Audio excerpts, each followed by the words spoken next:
everyone, I'm Sarah Colvin. You are watching Cape Media News Conversations. I'm very pleased to welcome in studio the brand new Executive Director for the Cape Cod Culinary Incubator, a plan that's been in the works for some time. Dr. Alan Zox is now on board, hoping to revive the initiative. Dr. Zox, thank you so much for coming in and joining me today. Well, Sarah, it was a pleasure talking to you the other day. I felt like I knew you already, and it's a delight to be here and have the opportunity to work here on the Cape in a way that I've always loved. You know, a culinary incubator is like an idea whose time has come here on the Cape. It's busy and active and exists in other parts of the Northeast, in Boston and Providence, and we're taking the knowledge and the experience of places like the Grange in Mass and in Providence. Hope in Maine has a wonderful incubator, and so we're taking a little bit here and a little bit there, and people are very collaborative, so it's very easy, and that's what I'm looking to do here, is to collaborate with existing organizations and existing institutions like the Cape Cod Community College has been, Tammy Jacobson and I have been talking about how we can do things together. They do some wonderful adult education, and that's what we're hoping to launch as well. Wonderful. Yes, I've talked with Tammy many times about the great adult ed, continuing ed programs they have at the college, and I know they have a wonderful, she really is. She's terrific, yeah. And they have a wonderful hospitality program as well. So let's talk a little bit about what is a culinary incubator. I mean, here on Cape Cod we have a robust hospitality industry, so many restaurants, many that have been here for many years, and we see kind of a rotating cast of new restaurants. So certainly it is a big effort to launch a restaurant on Cape Cod. So tell me a little bit about how the culinary incubator will fit into that, and kind of what is a culinary incubator? You know, in one word, you could say it's a school. It's an effort to help educate people, especially a place like this that is oriented so much around tourism, an effort to educate people around both the culinary and the business side of food. Now, it really differs in different communities. Some, like the Grange and others around the country, there are approximately 161 in the United States. They're about 15 years old. They're very active in Europe and in other parts of the world. They vary. Some are more agricultural oriented, some are more urban kind of oriented, but they all seem to emphasize a few common elements. A culinary incubator, like a child's incubator, is an effort to nurture people who are interested, especially entrepreneurs who are interested in the food business. So to do that, to make food, let's say artisan jams and jellies and sauces that you see in the grocery store more and more, these are made by young and old entrepreneurs who are interested in creating a business for themselves. But one of the key elements to do that is to have a place to do it. Absolutely, and that's the biggest challenge, is finding space. I mean, you can have an idea to create a sauce or a jelly or whatever in your own kitchen at home, but that's not feasible for bringing a product to market. So you're saying that this is an opportunity for people who might have a good culinary idea in their own home, but to be able to branch out and do it within the realm of all of the code and the laws, and to be able to learn how to create a business and get that into the stores, or to be able to sell it. Exactly. So specifically, a commercial kitchen or a food kitchen can be residential, and in that case, you're cooking for your family, for your friends. But if you want to serve food to the public or sell food to the public, whether it be sauces or jams or jellies, or be in a restaurant, or be in a school or a hospital, you must meet certain criteria, and that criteria basically centers around having elements that really help the environment, like a grease trap, because with a larger kitchen, larger stove, with cooler space often that you walk into, the ideal kind, which most homes don't have because that's not their, they don't need that much. They need a refrigerator. They do sell large industrial refrigerators, but here we get to the nub of the problem. People who often have the desire, have the idea to make something really special, don't have the money to do so. So what we're seeking to do, and what is at the heart of the incubator movement, is to provide a low-cost way to train people, to educate them, to give them a kitchen that will meet their needs. Now there's some other elements to an incubator. Some people some incubators around the country will provide workshops of one kind or another. I decided when I came here that having been a chef and been in the business for many years, while I was teaching, they called me the cooking professor at one time, and I just loved it, you know. But you can't do everything. That's right. It's you want to, but it's hard. As my grandfather said, you can only be in one place at a time, you know. So anyway, it made sense to think about developing workshops that would be of a culinary nature, many of which are offered here on the Cape, but we're talking about culinary workshops that are very problem-solving oriented. So knife skills, how do you reduce sodium in your food? How do you can you make something that's sweet but that doesn't have sugar in it? These are questions that we're addressing. Those are workshops that will be of a culinary nature, but it also is obvious to most people that a restaurant or any food service or someone who seeks to be in that service needs to also have a business orientation. Of course. So we call them business workshops. There are a lot of people, there's a lot of talent on the Cape, much more than people realize, who come here in the summer and just, they want a good meal, go down to the beach and forget about it. But there are a lot of people who are really seeking to do more than that and who have the skills, from lawyers to doctors to business people. And the person who started our incubator was a gentleman by the name of Lee Hill. Now, Lee had a great vision, and he did that for about 2 years, and he established a 501c3. We're a not-for-profit. Those are the federal designation that you have a different tax bracket. And he made a lot of friends and established a group that was very interested in this idea. Lee had some personal issues and had to step down recently, and started looking for someone to help. At that time, he did pretty much everything. He had a small board, but then I came on board. He found me, and with my background as an academic, with the ability to meet and greet with people, and also to be a good listener, because boards are the ones that run not-for-profits. There's no equity involved. What you're doing is creating something that is in the community interest. Absolutely. So what is that interest? The mission for us is to create jobs for older and younger people as well, and to provide economic development. So I'm very busy at going to workshops myself to learn more about what that means. I was in Providence the other day, earlier this week.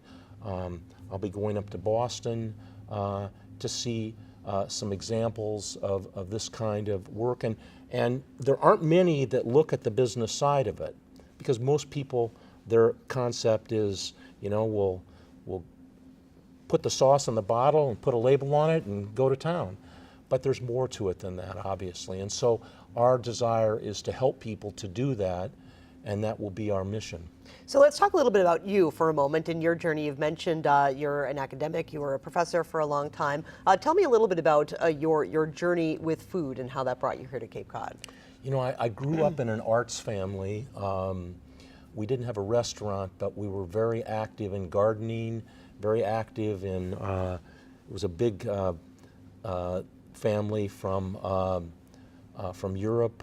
that had settled in the Middle West, Des Moines, Iowa. My mother's sister was from Chicago. We used to go in there on the Rock Island Railroad on a regular basis. I loved it. That trip, that journey is no longer available, but trains, like a lot of transportation, have changed. So I took that experience and I found myself through my brother, not my mother. I was the youngest of three, and my mother used to say, I've cooked for this family for quite a while, and you're going to have to find another way to learn about food if that's what you're interested, because I always was from a young age. And my brother was an artist, and I used to visit him on a regular basis. This was when I was in college. But earlier, he taught me to cook. And then I just kept going to school because I didn't know what else to do. And I ended up getting a PhD from Rutgers University in anthropology, cultural anthropology, and sociology. And so my work was done primarily in the Middle East and in Latin America. I had been in the Peace Corps and fell in love with Mexican food and with Latin food, and came to learn that Mexican food is not just the food, the Tex-Mex that you'd have on the border. One of the most famous centers for food is south of Mexico City in Oaxaca.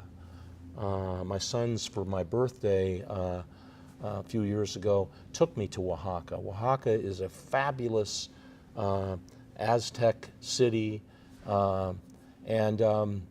So sometime in the middle of teaching, after I got my degrees and I got a teaching job, partly at Rutgers University, and then I continued teaching at Hartwick College in Oneonta, New York, which is the hockey center. I didn't know hockey. I grew up baseball, basketball, and football in the Middle West, but I learned that there is this thing called hockey and other sports that kick a ball with your foot.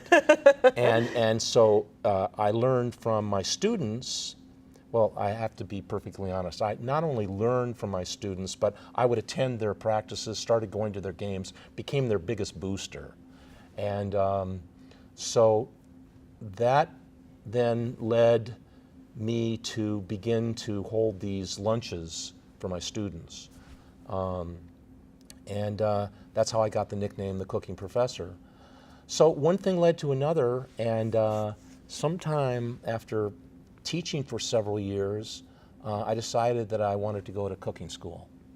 I went to work for a friend who had a restaurant for over a year, but I felt that I really needed the profession because I was somebody who collected degrees. I didn't know what they were for, but I just kept going to school. An academic. So what happened was I began to look around, and I chose the Culinary Institute in Hyde Park, Culinary Institute of America, and loved it, and came out and went to work in a restaurant in the Berkshires.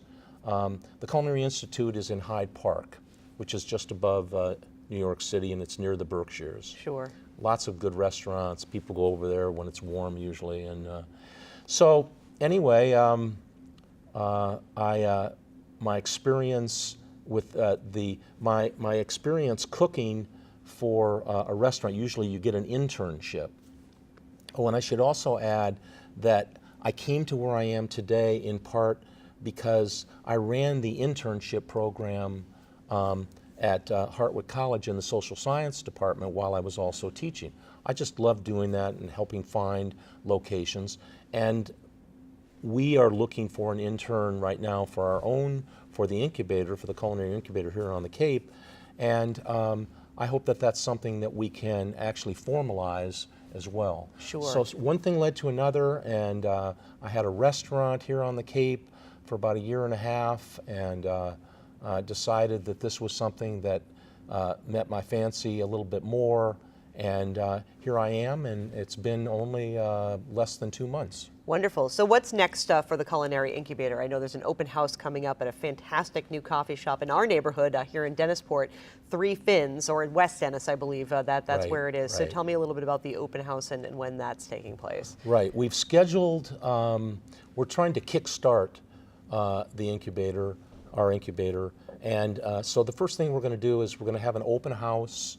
And I don't know if you've been there, but the Three Fins coffee roasting company, right? There's a rib restaurant, and there's a place where they make pasta. Yes. And I think there's a design company. I think and there's then a beef jerky outlet there as well. Three Fins is on the corner, and it's a spectacular space. It's got like 21 feet high, and I was talking to them over a cup of coffee, and I said, gee, you know, we should have some people come here. It'd be good for you. Now, they're mainly wholesale, but they're also offering coffee and other things. So we're going to have on the 11th of November, of January, I'm sorry, 11th of January, we're going to have an open house. I'm going to make a dessert, and the dessert will have their coffee in it. Oh, I love it. Looking at different possibilities, having a lot of people pushing me towards an Italian dessert. I'm definitely not going to move to a Ukrainian or Lithuanian dessert, even though that's my background. But I will be doing that on the 11th, and we'll be talking about who we are, and we'll be inviting people to get involved. They can get involved as a volunteer. They can get involved as a member. They can get involved as an incubator person who would actually help develop a product. And then sometime in November, we're going to launch a fundraising campaign to help kickstart the commercial kitchen and look for something. In the meantime, while we're seeking to buy a kitchen or build one, which is definitely pricey, we hope to lease a kitchen, at least one, that people can use in the meantime. And it's a shared kitchen. That's important to emphasize, so that people, many different people, can use it, and it will be a place where people can store things, where they can get help in packaging, in distributing, in all the things that are necessary to get a product into the marketplace. Great. Well, we are so excited that some new life has been breathed into this project. Very excited to see it moving forward. Alan, where can people find out more about the Cape Cod Culinary Incubator if they're curious? They can contact me directly. We're in the process of making uniform all of our IT, internet information. We're sending out a newsletter. You can contact me at azox86@gmail.com. There's also a website, which is www.ckc3.org. Great. We'll put that up on the screen for everybody Great. to see. Appreciate it. Well, Alan, it was a pleasure to meet you, and we look forward to seeing you in the community, and look forward to the burgeoning effort to relaunch the Cape Cod Culinary Incubator. Thank you so much. Thank you, Sarah. It's a pleasure meeting you. Thank you.